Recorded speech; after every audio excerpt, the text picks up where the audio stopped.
You are disciplined at work. You hit your deadlines, you manage your finances, you show up when things are hard, you are capable in almost every area of your life, except this one. So why does a smart, responsible person suddenly feel out of control the moment they open the fridge at 9 p.m.? It's not because you're weak. It's not because you lack discipline. It's because you're fighting a biological mechanism you were never taught to understand.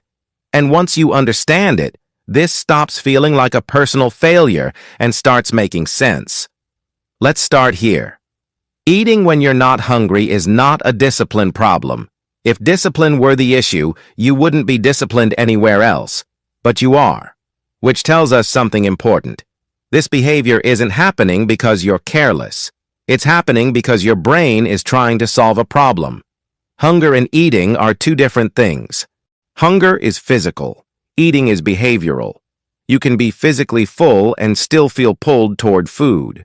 That pull isn't coming from your stomach. It's coming from your nervous system.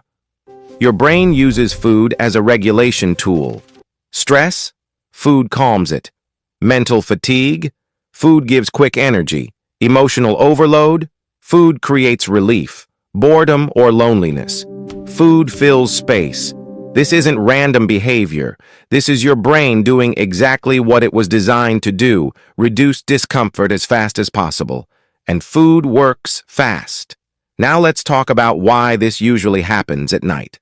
All day long, you're controlled, focused, productive. You ignore hunger. You suppress emotions. You delay rest. Your nervous system stays in a low-level on state for hours. So when the day finally ends, when the house gets quiet and expectations disappear, your system looks for release. Food becomes the easiest, safest option, not because you suddenly lost control, but because your brain finally stopped holding everything together. This is where most people get it wrong. They think, I just need more willpower. But emotional eating isn't a willpower problem. It's a regulation problem. Discipline helps you push through. Regulation helps you recover. And most high-functioning people are very good at the first and terrible at the second. Now let's address the guilt.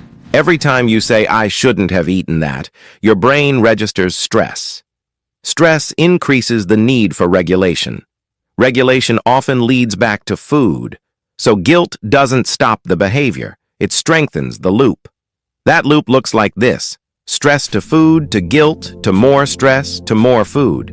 Not because you're failing, but because you're fighting the wrong enemy. Here's the shift that changes everything. Before eating when you're not hungry, pause, not to judge, but to ask one simple question. What am I actually needing right now?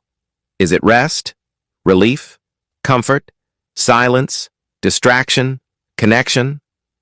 Sometimes food really is the answer, and that's okay. But often, food is just standing in for something else your body is asking for. And when you meet that need directly, the intensity around food softens. Another important piece most people miss. Undereating during the day makes nighttime eating louder. When you don't eat enough, especially protein, your brain will demand compensation later, not as punishment, as protection. Your brain doesn't care about diet rules, it cares about survival. And finally, this matters more than anything else. You are not broken. You are not weak. You are not lacking discipline. You are responding normally to chronic stress, constant stimulation, and delayed rest. The goal isn't to eliminate emotional eating forever. The goal is to stop fighting yourself. Because once you understand the mechanism, once you stop blaming yourself, food stops being the enemy. It was never you versus discipline.